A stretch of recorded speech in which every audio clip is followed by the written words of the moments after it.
That's right, baby. We're back. Welcome in, guys. As always, it is Paladevin. You guys know why I'm here. And yes, that's a switch in the background because the Steam Deck is charging. We have Steam News, baby, and a good portion of it. So, why don't we just really get straight to it? I'm gonna pull this mic down just a little bit, and we are going to talk about Steam Machine 2.0, technically. So, as I'm sure you guys are aware, the Steam tried this before, getting a TiVo-esque system out in the living room, and let's just say it didn't work out. They also took a crack at a Steam controller, which I actually know a guy who has. He says once you get used to it, it's awesome, but it is the getting used to it part that is like really problematic with the whole thing. So without further ado, though, we're going to be checking this out. Give me one more second here. Okay, yeah. All right. Boom. Your games on the big screen, says the Steam Machine. Powerful PC gaming made easy in a small and mighty package. Of course, using Steam OS, which if you have a deck, you're already familiar with the UI and everything. This is actually a very real thing to talk about. We're talking about a genuine attempt and leap into the console space from a big player. Not a hey, you're still navigating Windows kind of thing. Now, granted, they do still say on this side, it is still a PC, so you're able to load up your own operating system if that's kind of the approach you want to take. But largely, I think majority of the people who are going to be in the market for this sort of thing are going to be, well, more like that console oriented, right? Versus a lot of like messing around, tinkering with stuff. Anyway, your Steam library in even more places, so integration with the deck.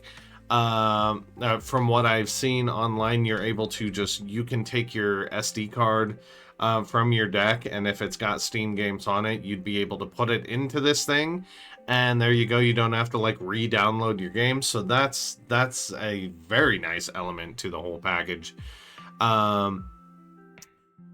Obviously, I mentioned before the some of the core quote factors that define like the Steam Machine. Steam OS is the biggest one. It's a very, very unified operating system. This is obviously the big play that a lot of these guys are trying to do anyway. You've got Microsoft doing their thing, trying to get everyone over to the Xbox integrated Windows ecosystem with whatever their system Magnus is next year. This is Steam's push in the same realm, is to be like, okay, if you want to come into my house throwing hooks, I'm going to throw one back at you. And it is pretty solid. So, obviously, if you haven't seen from just the scrolling through some of the blurb videos, it is surprisingly small. It's a lot of people say it's like a Series X that's cut in half. It actually looks kind of smaller than that. It really looks on par. Like, I keep looking over at my GameCube and going like, I wouldn't be surprised if it's even smaller than that. So yeah, it's pretty nice from that side of the fence. Cool and quiet. This thing runs on a really big heat sink and one fan. So when you're going heavy duty on the performance, I am curious how quiet it will end up being. Just because I'm into that sort of thing. I/O for days, ready for all kinds of peripherals. Some monitors, of course, Ethernet. It does have DisplayPort up to 240 gigahertz on 1.4. The HDMIs are a little interesting. Basically, backend. They're saying there are some integrations on it that basically don't qualify it from being filed under HDMI 2.1. So I figure that kind of stuff's going to come down the line. We'll figure out, what's missing and what messes around with that categorization, if you will. And then, of course, one USB-C and then 4 USB-A ports. But like, don't actually throw things at it. Yeah, probably not a good idea.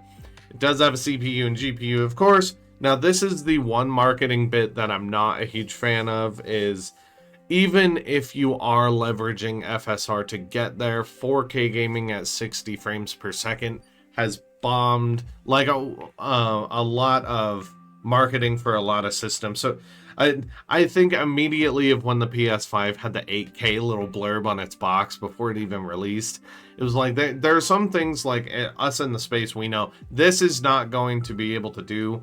What I would say is, I mean, with FSR, it could get up there. So what I would say is like variable image quality depending on game and upscaler in use. I know it's a lot wordier, but it's a lot more honest. Let's face it, I've seen some of what's already been covered. People have said, hey, you know, it is getting up to 4K on some of the more demanding titles with FSR or other aliasing techniques, but I don't think that's going to be like a real lock stock experience for most players. Just as somebody who's in the PC space, who has a rig that hardware wise will likely take this one to task, and still 4K can be a struggle. So and that would be the only thing I would say from a marketing standpoint, is maybe get off of the 4K bus. But I'm not in Steam's marketing department, or in Valve's marketing department, so they're gonna do what they do. I'm just gonna do what I do. Storage, there's gonna be two different versions of this thing. One's gonna come with a 512 and the other's gonna come with 2 terabyte. Let's face it, guys. Dude, 500 gigabytes is not a lot these days. That's what came internally on my Steam Deck when I got it. I instantly had to go get more storage because that is not a lot of storage. So be real, I think a lot of us are probably going to be looking at the 2 ter. It does at least allow, like I mentioned before, the expandable storage in like micro SD, just like this Steam Deck. And then of course connectivity with Wi-Fi 6E, and Bluetooth 5.3 is actually like on its own separate antenna, from what I had heard. So one thing I do like is the Steam Deck controller's wireless adapter is actually integrated right into the Steam machine, so that you don't have to worry about taking up like a USB thumb or anything to make that work. And then of course, last ditch here, power, no big ass brick. Everything is like really built, all proprietary, built right in. Which is actually really nice. Let's face it, dude. Those bricks, whatever. Like, y'all know. Here's a little bit of what I was talking about. The form factor, like it's surprisingly small. Like I would not be surprised if this is a pretty significantly small machine. Yes, there is an LED strip. From what I had seen, they were talking about how you could actually set it, and you see it here for like a status indicator, such as a game's downloading progress. That's probably what I would use it for. If not, I would just turn it off. Of course, there's going to be new taglines, it looks like. I mean, run SteamOS, but also I do like the addition of the Steam Machine Verified, like with Steam Deck, where they're gonna do their due diligence and make sure, hey, this game, say it's something cool like The Witcher, Final Fantasy 15, Resident Evil, you got to make sure that those actually run on there, and they're running pretty well. So I dig it. And then the last bit, I mentioned this earlier, said, hey, it is still a PC. It's optimized around gaming, but at the end of the day, if you want to use it as a PC, you can install your own apps, another operating system. If you emulate, that's an opportunity for you to be able to maybe load in some texture packs or an emulation station, something akin to that. So it is still cool that that is a large part of what's going on. It's like, hey, this isn't like full console where you're not able to have the freedom to kind of do whatever you want. Yes, you sorry, I kind of ran into the sentence. It's not a traditional console. You will have a lot of the freedom to do whatever you want. I'm sorry, just gonna run right on through. There's one more thing I want to look at this is being released in like a kind of a whole stack of things in 2026. You've got the Steam Friend, the VR headset, which I know a lot of people are excited about. I myself get motion sickness from VR, so I'm not really going to cover that too much. But the Steam controller is something I want to check out, so I'm going to pull it up right now. I'm not going to lie, this is not the sexiest looking controller on the market. It is very, very stretchy when you first look at it. Having seen videos of people actually playing it, it seems like it's a lot smaller than what we're seeing here.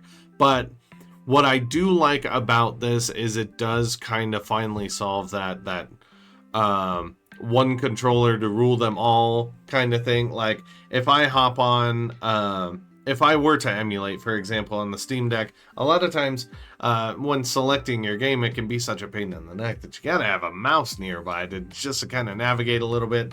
And I know on the deck you can right trigger and kind of go around, but you know, or well, the touchpads are there, but they work most effectively in desktop mode when you're trying to navigate through an emulator. So if you have added an emulator, for example, to Steam, and you're trying to navigate down to your game, for whatever reason, some of the touchpad support is very hit or miss in that realm.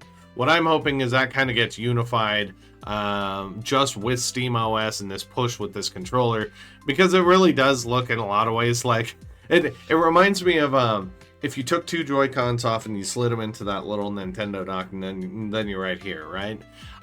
This is basically what they did, at least from what I'm seeing. So if we take a look at it, it's like the giant screen of the Steam Deck. We'll just take that out, and then we'll just put everything together like what you do with the Switch, the little base, which is very cool. Don't hear what I'm not saying, but yeah, it's kind of rough looking. I would definitely have to play it, because the top form factor you can tell is going to be comfortable. The parallel sticks and stuff like that. I like the D-pad up high. That speaks to me as a PlayStation gamer and someone who uses a lot of 8-bit controllers. That works really well.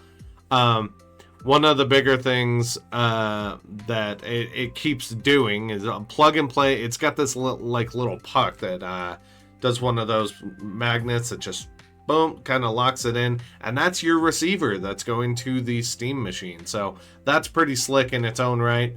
Of course, next generation like magnetic thumbsticks, apparently comparable, if not to kind of throw some blows against Hall Effect sticks. And if that is legit, that is awesome, because Hall Effect tech has been incredible, from 8-bit all the way up to Cracked doing with the Hall Effect guitar for the Les Paul. So that's very cool. High definition rumble, improved grip enabled gyro is cool. I don't use gyro a lot, but I understand the market value for it. I totally do.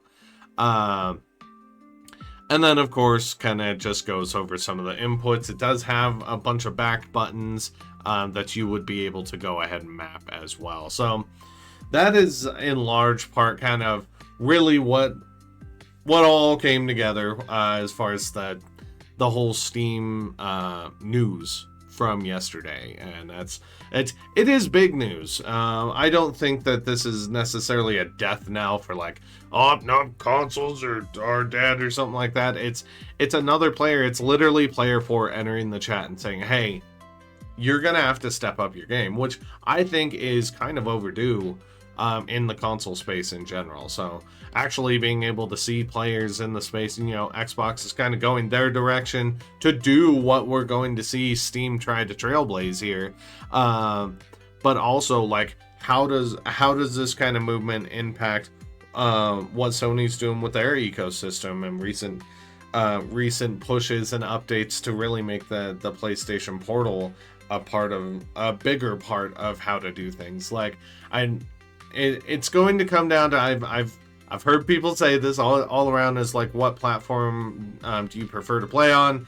It's a platform war or what have you, and it's 100% right. Whether you call it a console war, platform war, whatever.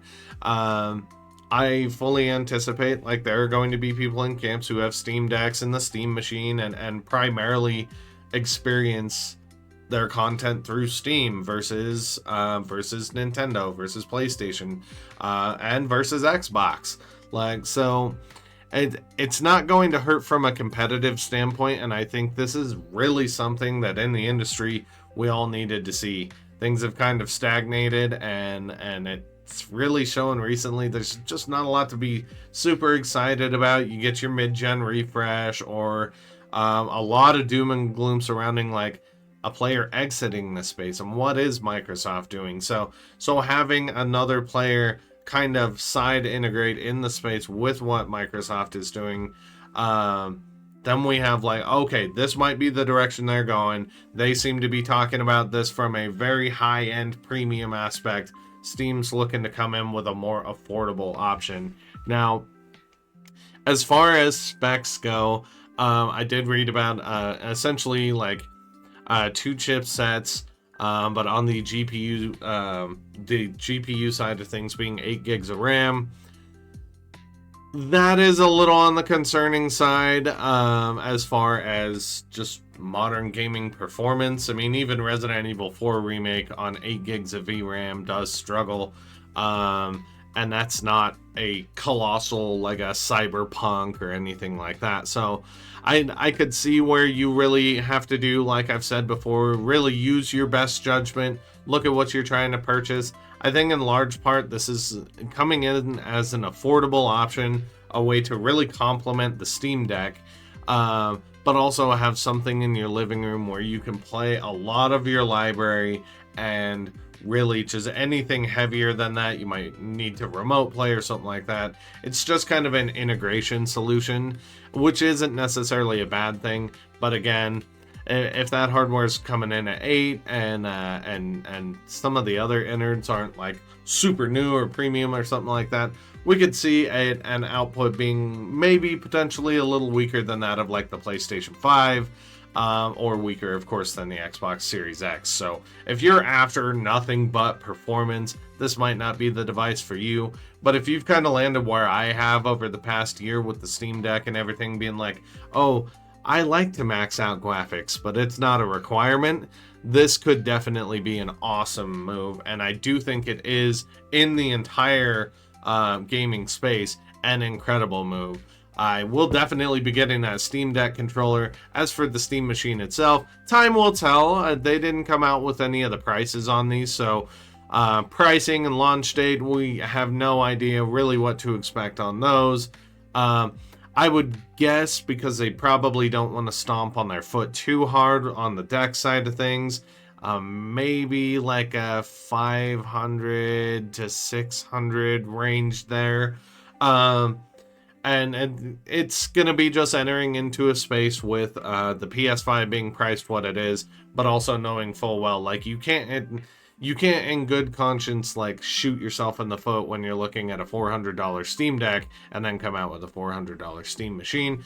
Hey, if they do, I am 100% on board. I just don't expect that to be the case. But again, I'm not some kind of marketing analyst or anything like that. I'm a guy who's super excited about video games. I'm super excited about Steam, the deck, the machine, and yes, that damn controller, even though it looks a little wonky. So I want to hear from you guys as far as performance, as far as like, hey, does this have value? Can I connect it to an external monitor? Do I want to do something like that? Or is it just going straight in the living room? Is there a spot in your world for a Steam machine?